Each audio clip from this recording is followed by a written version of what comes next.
A bolsa voltou a bater as máximas históricas, mesmo nesse cenário de caos que a gente está vivendo.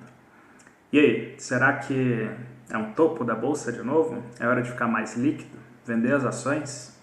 Olá, meu nome é Vitor e hoje a gente vai falar sobre bolsa de valores, ciclos de mercado e como se expor a esses ciclos de uma maneira bem mais saudável para poder ganhar com a próxima crise que está chegando aí. Antes de continuar com o assunto do vídeo, as maneiras que você pode ganhar com a próxima crise, eu já quero te pedir para ir aqui no primeiro comentário desse vídeo e clicar no link lá, tá?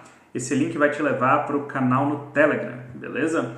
Lá no Telegram eu compartilho conteúdo gratuito e tem também um grupo de bate-papo, ok? Lá no grupo de bate-papo, as pessoas que me acompanham aqui no canal trocam ideias sobre ações, opções, investimento, mercado financeiro, etc. É bem construtivo, todo mundo se ajuda, eu tenho certeza que você vai gostar bastante. Bom, então vamos lá, todo mundo sabe que a bolsa ela anda em zigue-zague, né? Você tem ciclos de alta e ciclos de baixa, momentos de euforia e momentos de pânico. No mundo ideal, o que a gente faria, né? A gente olharia o momento que está todo mundo em pânico e compraria ali, né? Alavancaria, compraria tudo que desce ali no fundo do mercado.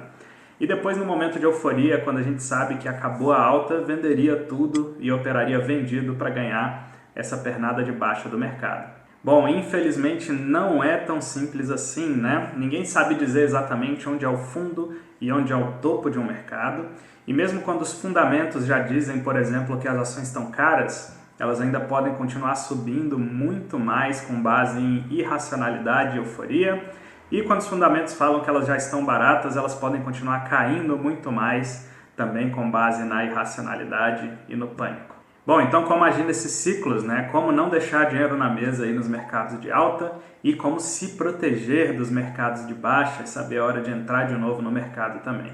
Bom, então eu preparei 5 coisas aqui que você pode fazer na sua carteira para se expor de maneira saudável a esses ciclos, ganhar quando a bolsa subir e se proteger nas quedas. 4 dessas 5 coisas provavelmente você já ouviu falar, tudo bem? Mas a quinta coisa talvez você nunca tenha escutado.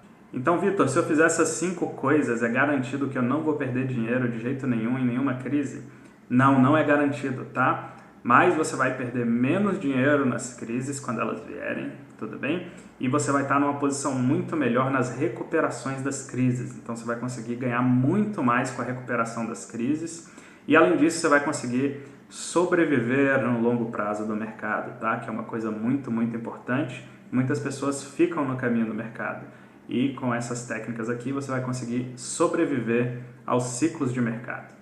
Bom, então sem mais delongas, vamos às 5 coisas, né? A primeira coisa é escolher bons ativos. A coisa mais importante de longe, sem dúvida, para quem investe é escolher bons ativos, tá? No longo prazo isso faz uma diferença absurda. Então você tem que ter lá ações de boas empresas, né? De empresas confiáveis, renda fixa confiável também, né? Nada de ter debênture de ação ruim, esse tipo de coisa. Imóveis bons, etc. Ativos bons. Nas crises, o que acontece é que as boas empresas elas se adaptam, elas evoluem, elas ganham mercado e elas perdem muitos concorrentes. Então, quando acaba a crise e elas vencem, elas estão muito, muito mais fortes. Já as ações de empresas frágeis, né? Quando acontece uma crise, essas empresas quebram, tá? E se você tem as ações dela lá, é sócio delas, essa empresa leva o seu dinheiro com ela. Então, escolher bons ativos, né, ativos sólidos, é uma coisa muito importante, é uma coisa primordial para quem investe aí para longo prazo, tudo bem? E mesmo que você nem tenha muito timing de compra e venda, né, não saiba escolher topos e fundos, você só acumule, só compre todos os meses bons ativos, muito provavelmente no longo prazo você vai sair muito bem, tá? Porque no longo prazo a cotação das empresas na bolsa segue o lucro das ações. Além disso, as boas ações também distribuem muitos dividendos, geralmente, tá? Então, com o tempo, isso vai criando aquele efeito bola de neve, tudo bem? E o seu patrimônio vai sendo exposto a esse efeito bola de neve, esse efeito dos juros compostos. Então, escolher bons ativos é a coisa principal a se fazer. Bom, a segunda coisa a se fazer, né, o número 2, é o rebalanceamento, tá? Rebalanceamento nada mais é do que você destinar aquele seu novo aporte, né, aquele aporte daquele mês, para aquela parcela do seu patrimônio que rendeu menos, tá? Que está defasada comparativamente com as outras parcelas do seu patrimônio. Vou explicar melhor. Imagina que você tem lá 50% em renda fixa, 50% em renda variável, tudo bem? Bom, depois de um mês que você estabeleceu esses percentuais, eles já vão ter mudado, porque a renda fixa vai ter rendido um tanto e a renda variável outro tanto. Então não é mais 50-50. Vamos dizer que a bolsa foi muito bem esse mês e o seu patrimônio agora está 55% em renda variável e 45% em renda fixa, tá? O rebalanceamento seria você, primeiro, pegar o seu aporte e botar na renda fixa, porque ela está abaixo dos 50%, né? Ela está só em 45%. E depois, se ainda faltar alguma coisa para equilibrar esse 50%, você vender um pedaço da renda variável lá, que está em 55%, e alocar em renda fixa, de maneira a trazer as duas parcelas do seu patrimônio para 50%. Isso vai te levar a vender um pouco o que subiu demais e comprar um pouco o que ficou para trás, o que ficou defasado, o que está teoricamente, comparativamente mais barato. Vamos usar como exemplo o que aconteceu esse ano, tá? A bolsa estava lá em 120 mil pontos e você estava com 50-50, tá? 50% em renda fixa, 50% em renda variável. O que teria acontecido? A bolsa caiu até lá aos 60 e poucos mil pontos, tudo bem? Nesse ponto, a sua renda variável diminuiu muito a participação na sua carteira, né? Se era 50%, ela provavelmente foi lá para 30%, 35%. Talvez seria uma boa hora para você rebalancear essa carteira, vendendo um pouco de renda fixa e comprando renda variável, comprando ações, tá? Trazendo de novo os percentuais para 50-50, tudo bem? Ao longo do ano, a bolsa foi subindo bastante, tá? E provavelmente, se você tivesse com essa carteira 50-50 lá na crise, nesse momento você estaria vendendo ações para comprar renda fixa, tá? Porque as ações subiram muito, se recuperaram rápido, beleza? Então, olha que movimento saudável. Quando a bolsa caiu muito, você foi lá e se encheu de ações, né? Comprou várias ações para o seu portfólio. Agora que a bolsa já subiu bastante, você está vendendo essas ações aos poucos e recompondo a sua renda fixa. Então você comprou ações na baixa e está vendendo agora que ela está perto dos topos históricos. Tem algumas coisas importantes aqui, tá? Se você tem uma carteira pequena, provavelmente o aporte já vai te ajudar a balancear esses percentuais, tá? E se você tem uma carteira pequena também, se você precisar fazer uma venda de ações para comprar renda fixa, seria ideal que você fizesse menos de 20 mil por mês para fugir dos impostos, tá? Fugir do imposto de renda lá, aqueles 20 mil de isenção que todo mundo tem, né? Seria ideal, tá? Porque isso faz muita diferença no longo prazo aí para os seus investimentos. Se você tem uma carteira muito grande de ações, você não vai conseguir fazer isso, tá? Porque para rebalancear você vai ter que vender bem mais de 20 mil reais em ações. Mas o ideal é que você só faça esse rebalanceamento através da venda de ações, tá? Quando esse percentual dos 50-50, por exemplo, que eu usei aqui no vídeo, o seu pode ser diferente de 50-50, né?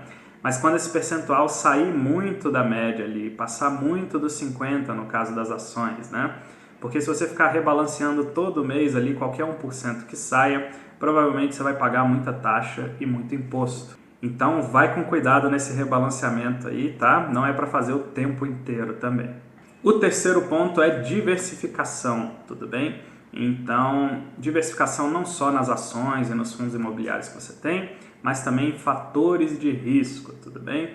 Então você tem que ter um pedaço do seu portfólio exposto a uma moeda forte, um pedaço exposto a metais, tipo ouro, prata, esse tipo de coisa, um pedaço exposto a empresas mais perenes, né, setores mais perenes que sofrem menos com a crise, um pedaço exposto a commodity, um pedaço exposto a empresas que dependem de dólar, um pedaço a empresas que dependem dos juros, etc. Tá? Você tem que variar os fatores de risco que a sua carteira está exposta.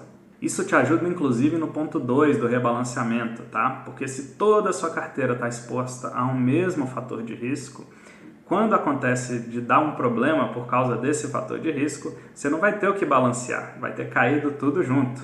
Então, tenha diversificação na sua carteira, tá? Esteja exposto a vários fatores de risco, a várias geografias diferentes, a várias moedas diferentes. O ponto número 4 é muito comum de ver as pessoas falando, que é só alocar na bolsa o dinheiro de longo prazo, tá? Quando acontecem as crises, geralmente é quando dá tudo errado. é quando você pode ser demitido, é quando as empresas que você tem na carteira pagam menos dividendos, enfim, é quando as coisas começam a dar errado. Então é muito interessante que você tenha um colchão de liquidez ali para poder cumprir com as suas obrigações de curto prazo, tudo bem?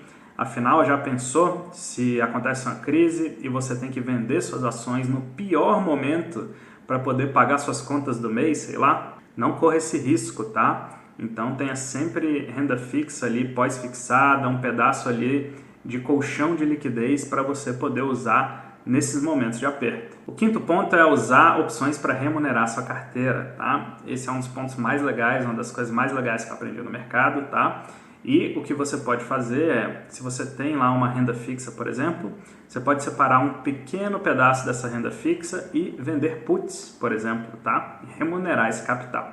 E se você tem um capital lá em ações, você pode também separar um pequeno pedaço desse capital em ações e vender calls fora do dinheiro, né? A famosa venda coberta, tá? Se você fizer isso, você vai estar remunerando esse capital. E aí o que acontece, né? Se as ações subirem demais, você vai acabar entregando um pedaço das suas ações e alocando em renda fixa, que é mais ou menos o que você já faria quando você fosse rebalancear sua carteira de qualquer maneira, né? E se as ações caírem muito, né? Você vai assumir um pouco de ações, né? Então você vai tirar um pouco de dinheiro da renda fixa para assumir essas ações, que já é provavelmente o que você ia fazer também no rebalanceamento, né? Caso as ações caíssem, tá?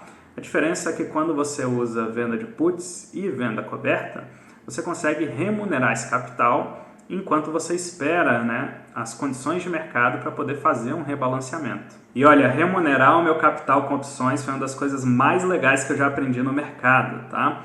Inclusive, se você tem interesse em aprender isso, tá? Eu vou deixar esse vídeo aqui para você, ó. Esse vídeo aqui do lado, se você clicar nesse quadradinho, você vai aprender uma das operações de remuneração de capital com opções, beleza? Eu te vejo lá no próximo vídeo. Grande abraço!